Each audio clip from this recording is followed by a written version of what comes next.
Cheers. We don't have fries. We don't have fries this week.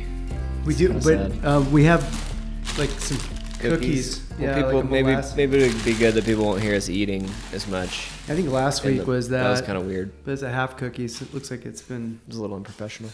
It was. I definitely think it's professional to always eat fries. And always drink Rogue 6-hop IPA. I know 6 different hops. It's a California beer though. Yeah. But I feel like we could kind of like pay homage to California and say, I'm sorry that we're acquiring all of your people. I think it's California. We'll still drink your beer. Yeah. It's a good beer. So. It is. All right. Well, cheers, buddy. What are we gonna do this week? Well, you want to talk about, we talk a lot about buyers, but we've been neglecting the sell side. So let's talk about, our sellers are, we always kind of, think they have the upper hand in this market lately, but there's still a lot going on the sell side. There's a lot, I feel like buyers, even though they're paying, top dollar for homes, they're like more price sensitive than I think they've ever been. I think properties that are even slightly overpriced will sit on the market. I think a lot of buyers don't want to offer under list price. So if they feel the price is too high, that property will sit. Yeah. Even though we have 40% drop in inventory. We just pulled the numbers. Larimer County appreciated 8% over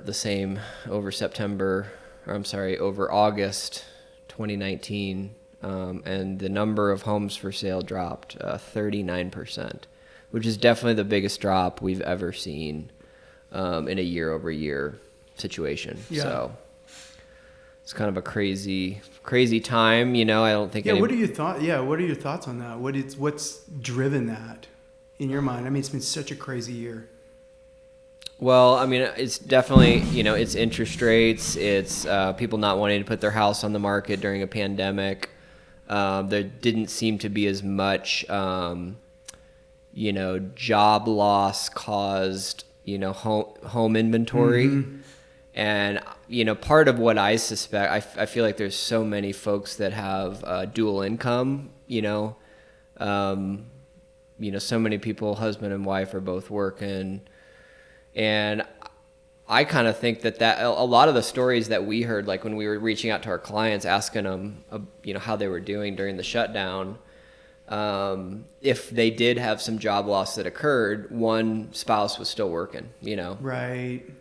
And so I kind of wonder if that's, didn't keep a lot of people above board. Just kind of, yeah. Able to limp along. Mm-hmm.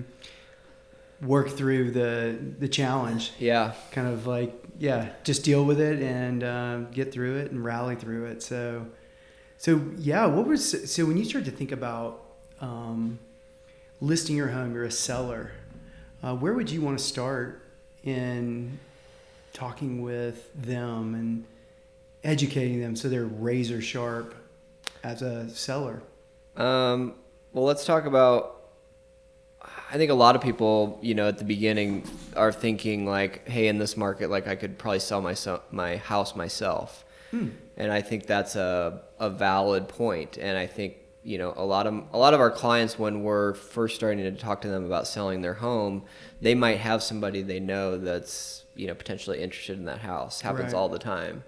And so they always kind of come to us and say, well, we're thinking about selling, but we might have this person that's interested in our house. And I'm like, awesome, definitely. Like, let's let that play out, see what happens. And so I think a lot of people are like, well, are real estate commissions justified? And I think it's a super important topic. That is a huge because real estate commissions are very expensive. It's definitely the biggest selling expense. On the settlement statement, when you look at all the charges that sellers and buyers pay, at the very top, the most expensive thing is definitely the commission. So I think it's important for people to understand why that is and what goes into it, and should they sell that home themselves. I always tell people, like, of course you can sell your home yourself, like 100%, especially in this market, like you can do it. The question is, how much money are you really going to save? I think, and it's important to break the commissions up into two pieces, right? Because there's a buyer's commission and there's a seller's commission. the vast majority of serious buyers that are out there shopping have already employed a buyer's agent to help them look at property. And most of the ones that haven't, probably aren't super serious. They might be early in their search. They might be capable of buying, but a lot of times when somebody hasn't started working with a realtor yet, they may not be pre-qualified. They probably haven't started looking at a lot of properties because it's a little bit tricky to look at all the properties you want to see when you don't have an agent working for you. Mm-hmm. So you got to ask yourself, well, I think one of the things that people don't realize is that if, let's say you just put your home on Zillow and you put a yard sign up and you're for sale by owner, mm-hmm. The vast majority of the buyers that you're going to talk to have an agent, and that agent needs to get paid. And that agent has told has told their client, the buyer, that the seller is going to pay the commission, mm-hmm. right? Because that's just the way that real estate is typically structured. There's usually, a 3% commission on each side. The listing agent takes 3% and the buyer's agent takes 3%. Right. Sometimes it can be a little less on either side. Denver, it's more like 2.8. But at the end of the day, a lot of serious buyers out there are going to have somebody that they're working with already that has set the expectation that they're not going to have to pay them out of their pocket. Right. That their fee for running them around, and a lot of times that agent's been working with that person for 6 months, Yeah, they would say that the average from the minute that you start looking, someone starts looking to closing is between 4, 6, and sometimes almost 8 months.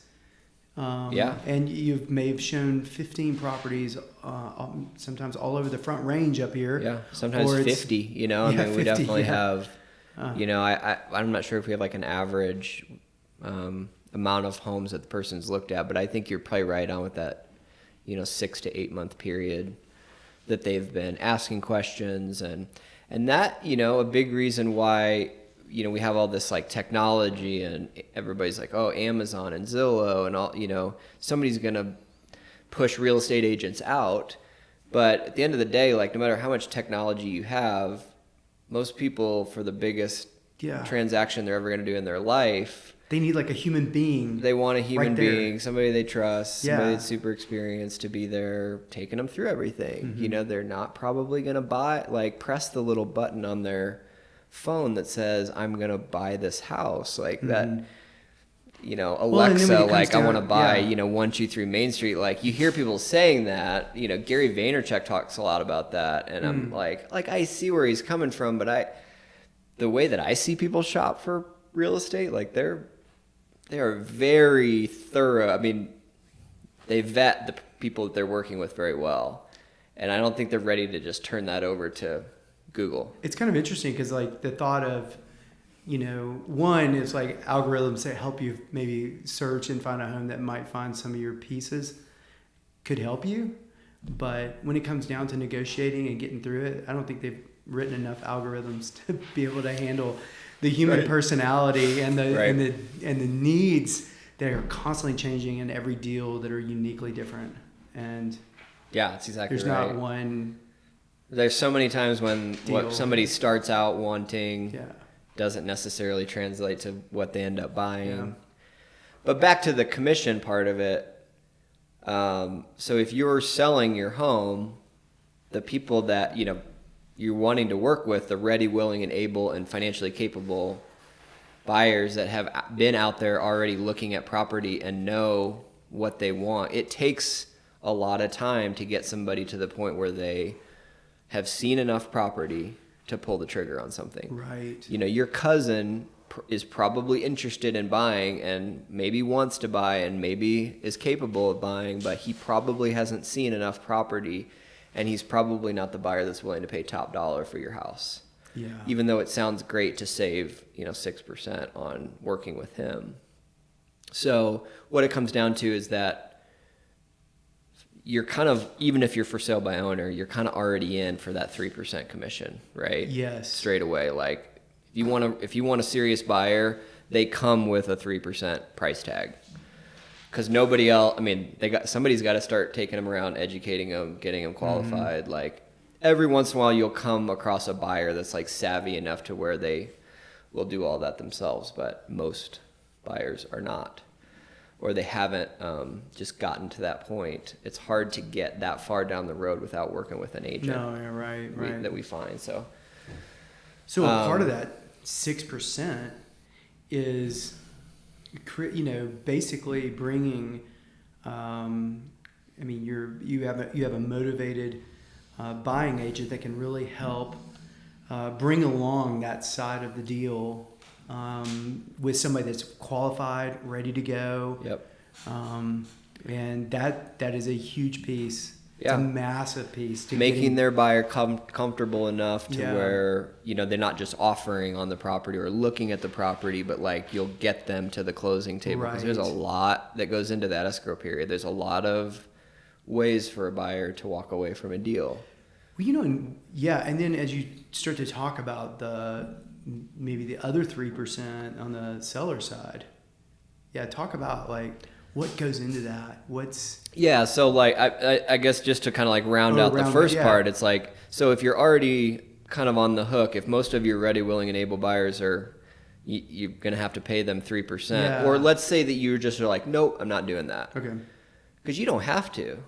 Of course you can put your house on Zillow and you can say, I'm not paying a buyer's agent. Right. So, okay, then a buyer's like, hey, they call their realtor and say, I saw this house on Zillow. It's a for sale by owner. I want to go see it. So they go over and they look at it. Well, at some point that agent's going to have that conversation with their buyer that, look, this seller's not offering to pay me. So, obviously we've been working together for a while. Like, I hate to say it, but like I have to get paid somehow. So there's a very awkward conversation that happens. Like if the seller is completely unwilling to pay me, then I'm going to have to get paid somehow. And like, you're going to have to pay the down payment on the house and, come up with the commission to pay me, which again, it's a big chunk. It's a little bit easier for the seller to swallow because they have a big chunk of money already coming out of the sale. The buyer is spending a big chunk of money to buy a house. And so then to tack on to that 10, 20% down payment, whatever it is, they got to pay their realtor. So it just puts the brakes on the whole thing. It's like you want a buyer to like walk into a house and fall in love with it, not like walk into the house and be like, okay, I'm going to have to pay my realtor on this house. Like, am I getting a good enough deal? Like if I'm going to have to pay him and all the other sellers in this neighborhood are offering to pay my agent, like, am I getting a good enough discount to make that extra expense worth it? Right. Because that otherwise the seller's kind of like getting their cake and eating it too. If they're priced the same as everybody else, and everybody else has paid typical real estate commissions, the seller is kind of, you would think that they would be offering a discount. Right. So, right. And then of course, what's left over is the listing side or the selling side, and that's the agent that, works with the seller, prices the property, helps them get it ready to go on the market. And we can kind of go down the rabbit hole on pricing and what all goes into that. And at the end of the day, tries to create an enormous amount of buyers looking at the home at the same time, and tries to create that competitive situation where you get more than one offer at the same time. And so, the average over list price sale that we see in Northern Colorado is about 2.5-3% over list. So right there, if your agent is able to create that situation, is able to expose your house to a larger number of people than you can by yourself, which is kind of like what realtors do. That's the whole reason why we're hopefully still relevant, is that, we know who to talk to, how to position the property, how to price it, what channels to put it out on, obviously MLS, Zillow, Truly, all that stuff, in order for hopefully more than one buyer to offer on your house at the same time. Right.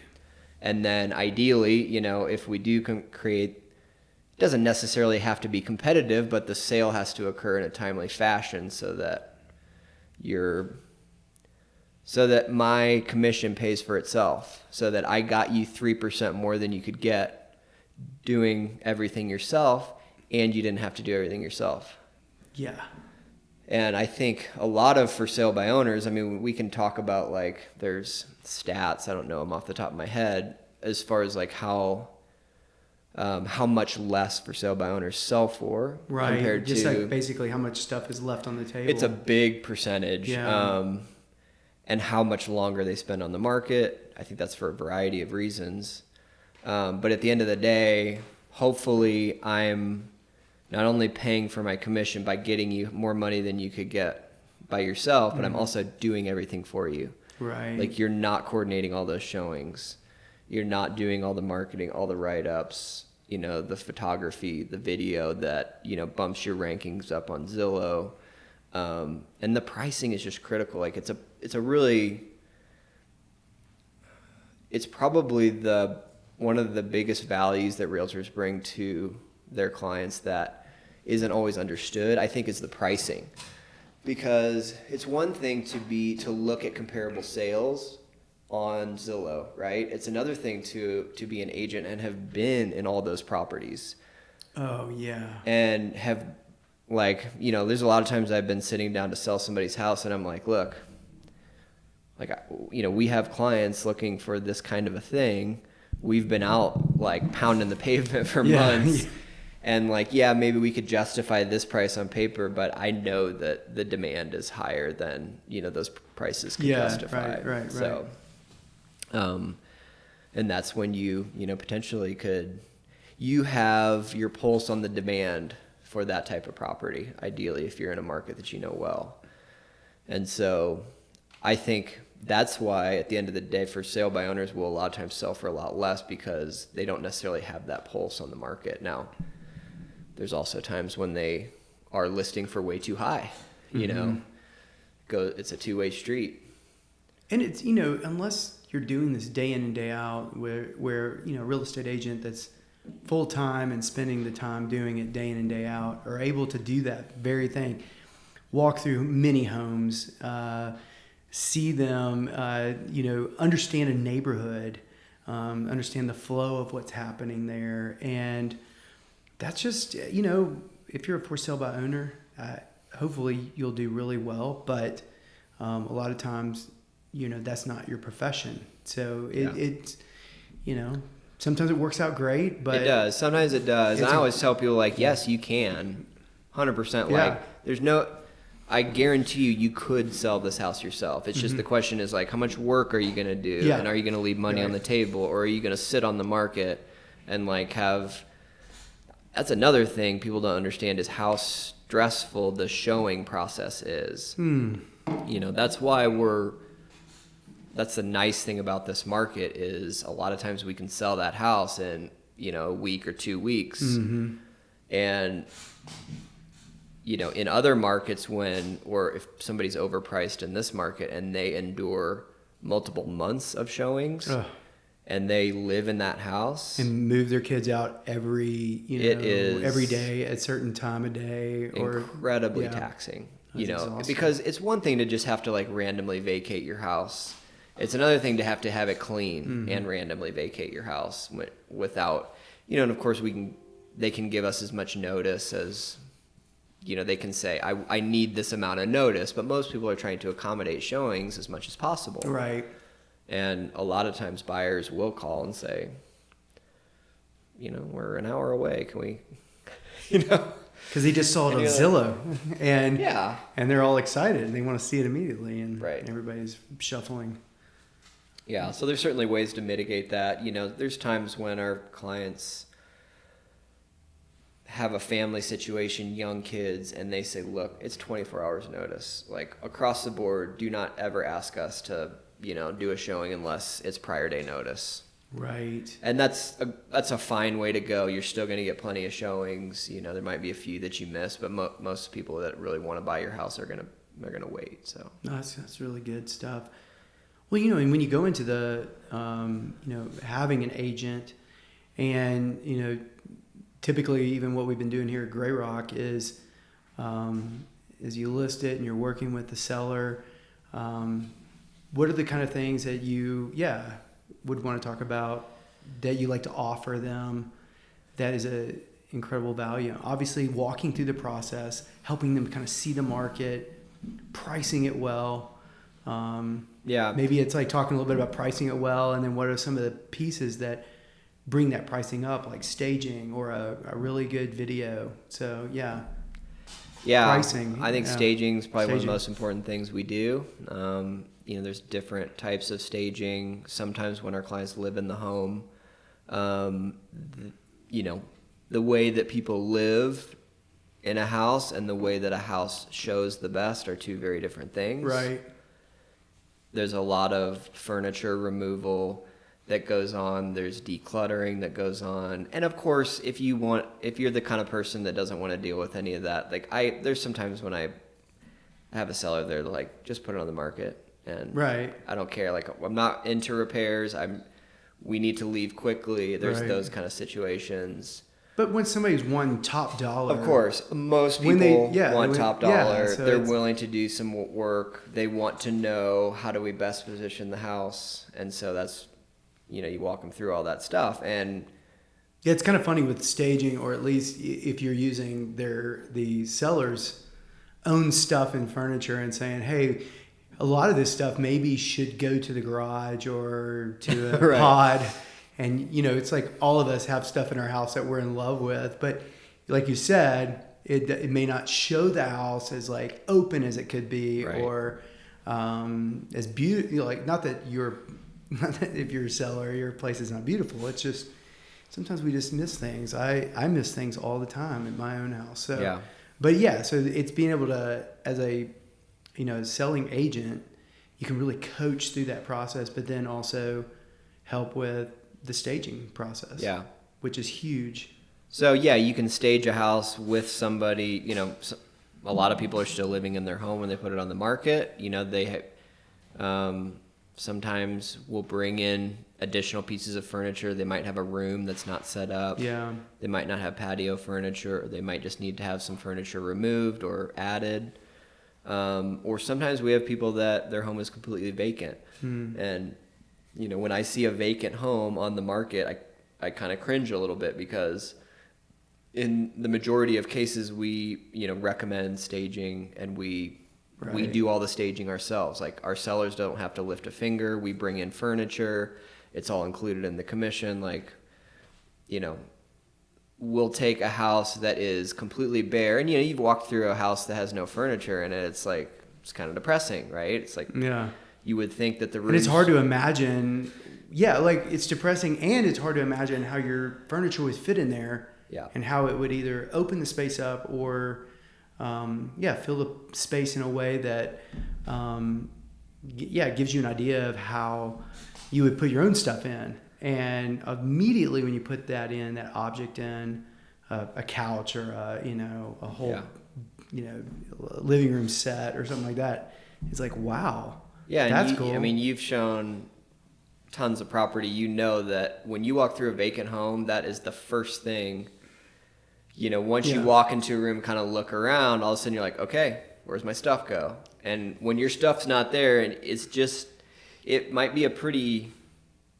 Well, most people don't even know how long their couch is. Right. Or, nobody's measured all of their own furniture. Yeah. And, most people spend like 10 minutes walking through a house, and then they're out and they're like, I don't know what to do with that place. Or they're like, okay, Yeah, I know in my own house, when we bought it, it was vacant. There was no furniture in there. And my wife and I were arguing, and I was like, I do not know how we're going to set this living room. Like, the way that it is, I don't think it's going to work. I think we're going to buy this house and have to like move right out. Yeah. And I'm a real estate agent. I'm like, I just don't think, because it's an open floor plan. It was kind of an awkward size. And, but once we got our furniture in there, it was like, oh, of course my wife's better at that stuff than I am. But so bottom line is, a lot of people, they know they need to stage. They've seen like HGTV, stage to sell, whatever. But a lot of realtors will say, okay, here's my real estate fee, but you're going to have to, if you want to stage the home, like, here's the cost. We'll bring a stager in and we'll tell you how much it's going to cost, and that's going to be on top of our 6%.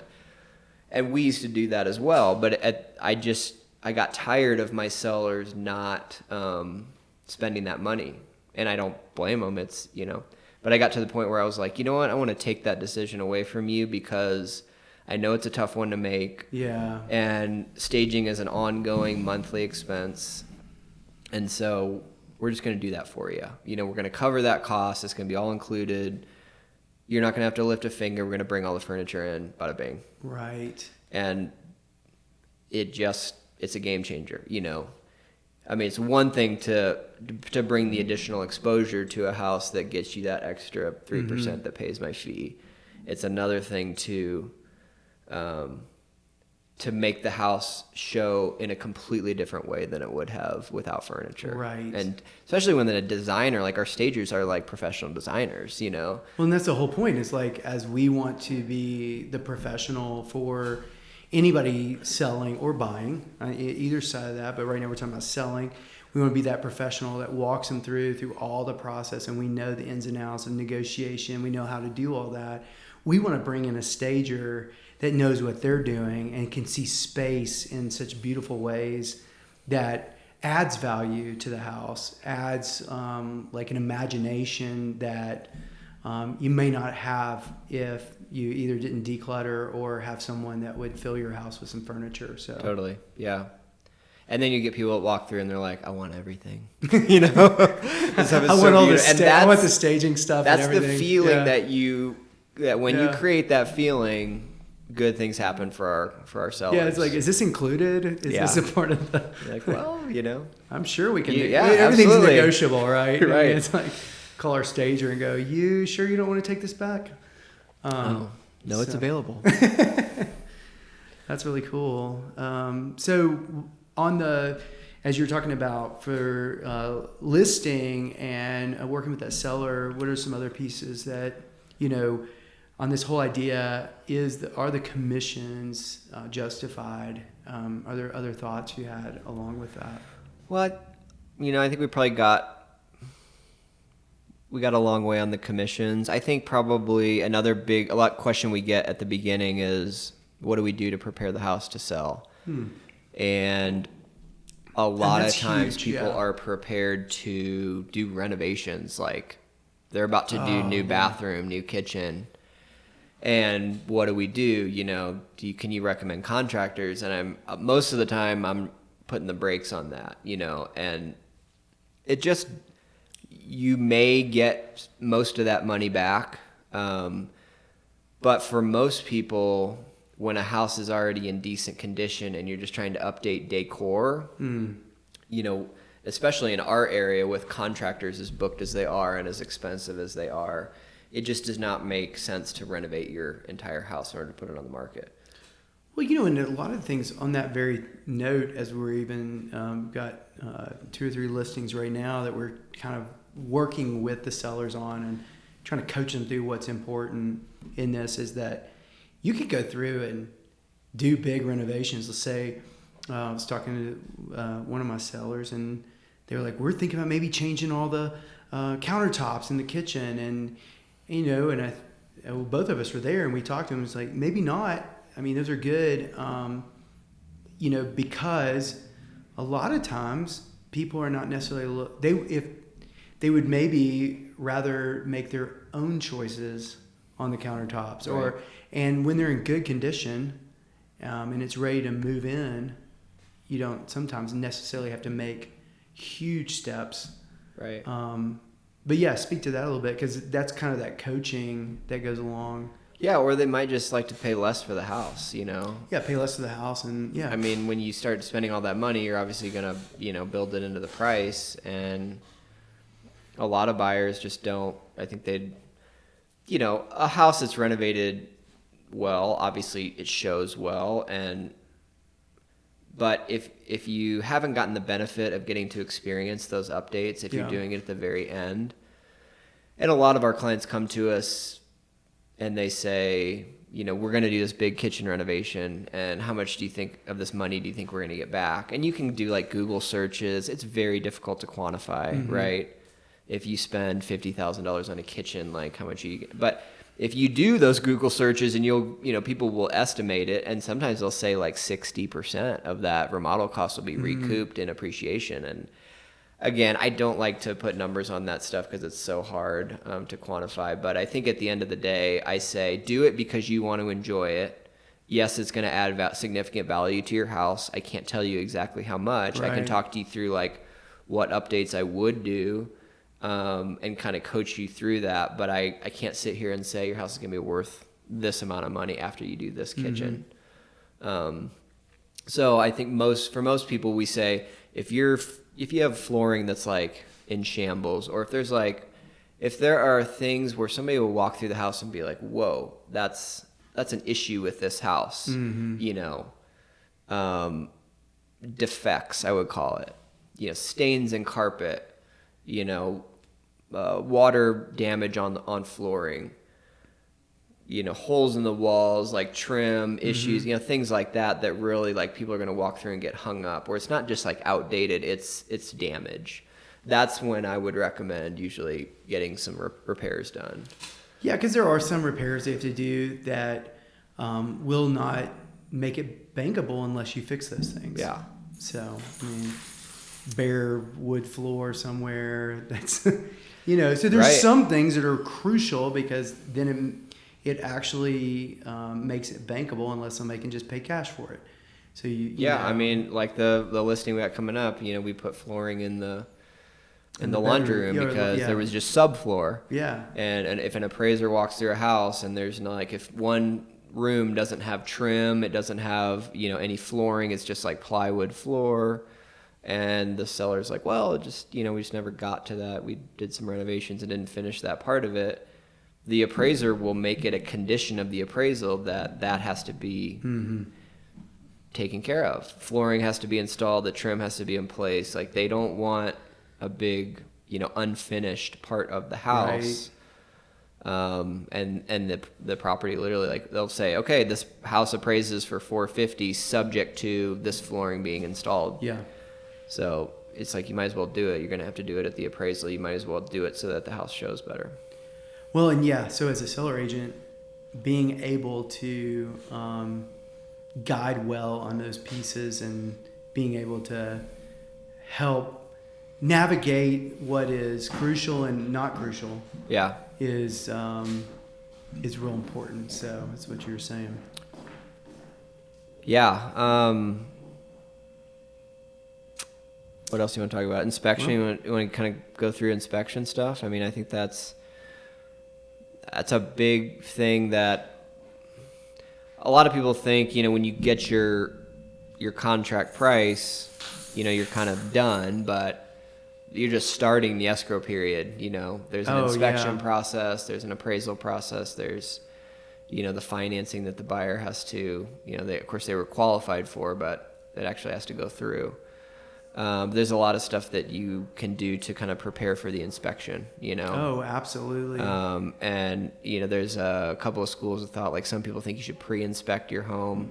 And I definitely, pre-inspection is great if you are going to do all the stuff that they find in the inspection report. Right. I think a lot of times people get the pre-inspection and they don't fix any of the stuff. And then they put the inspection report on the kitchen table for the buyers. And it's like, oh, we got issues. Here's all the issues. And maybe they're not all like big ticket items but there are some of our clients that want to know and then they want to address all the stuff. They want like the smoothest escrow period they can.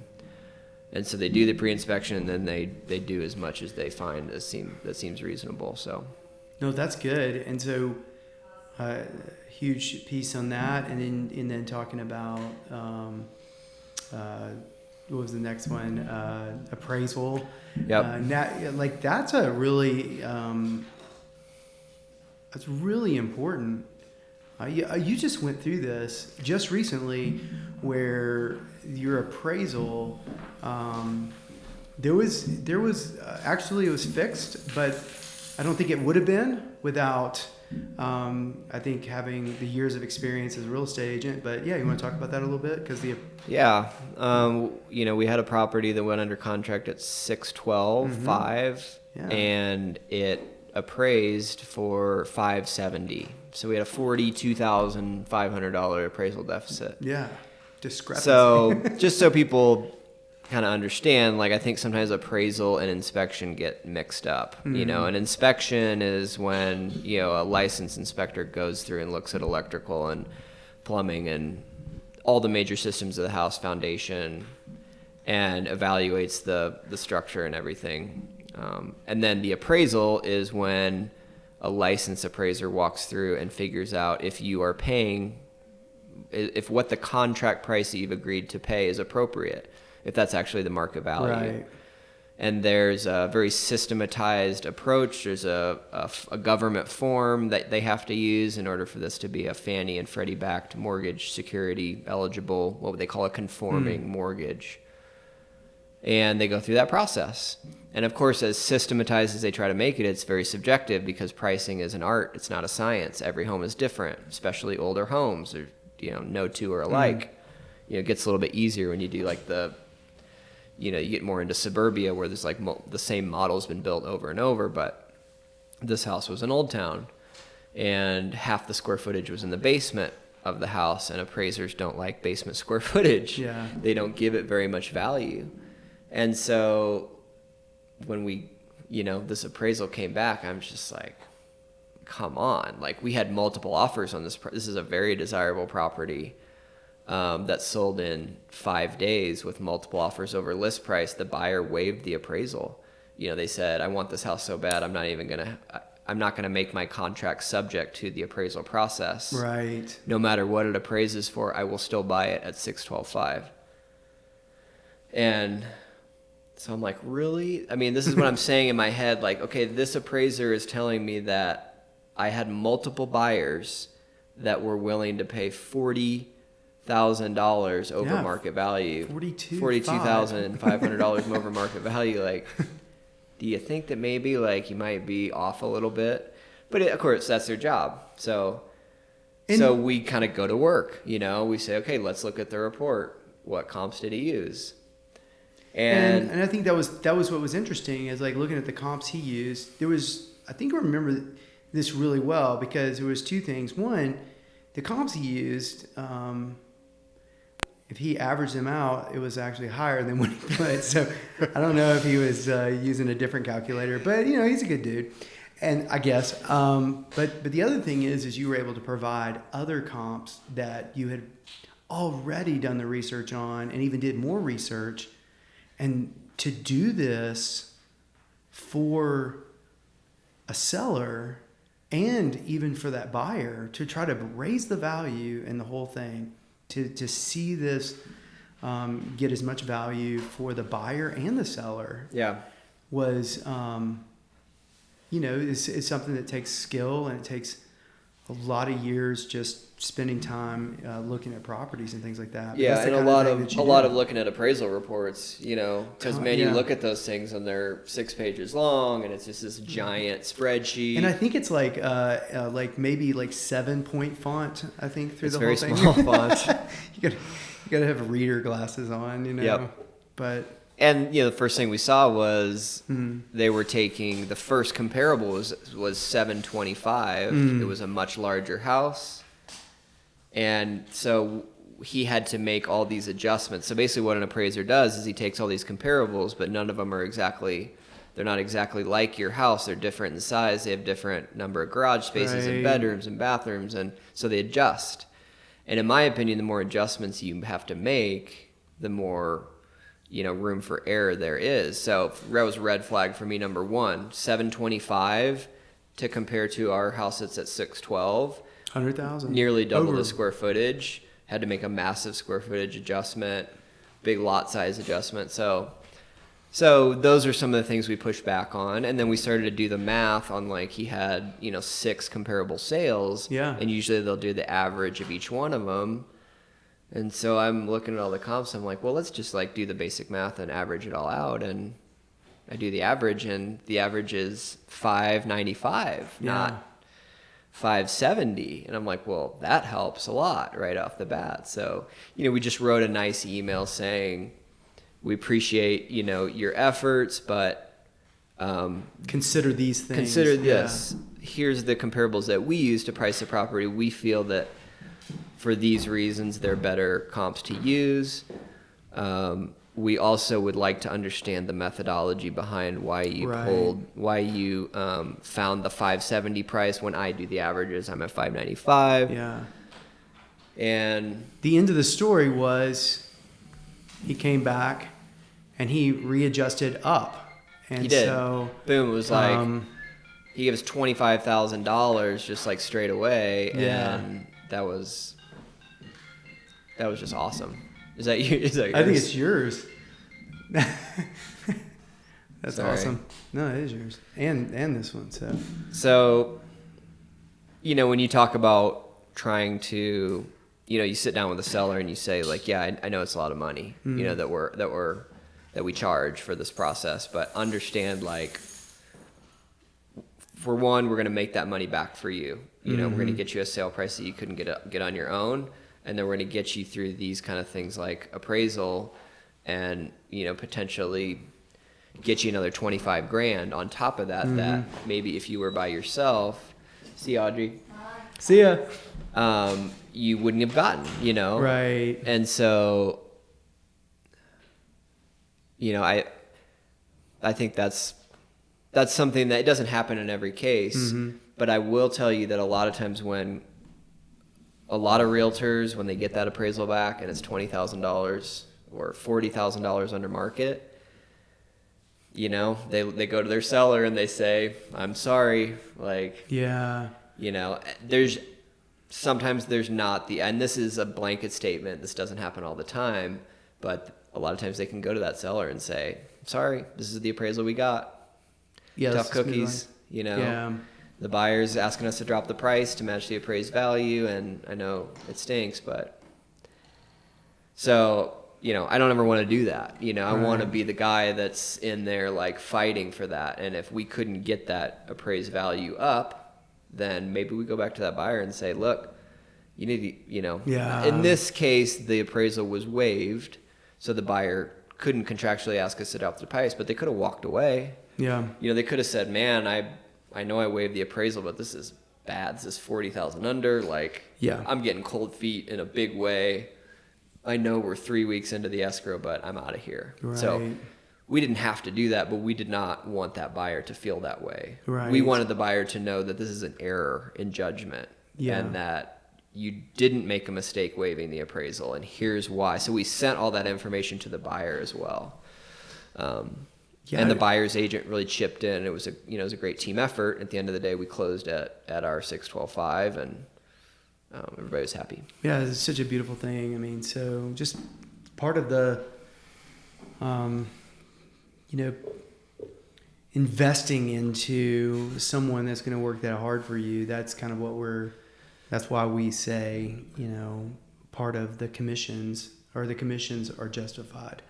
They should be earned, right? They should be earned. It should be a wash for you. Yeah. Everything should be taken care of, and we should be able to get you as much or more money than you can get by yourself. Yeah, this is good. So we always want that to be the case, and I really think that we have, what I consider to be the best due diligence process in the industry, which means like the details matter in a big way to us, and we're not just trying to do the most transactions we can do.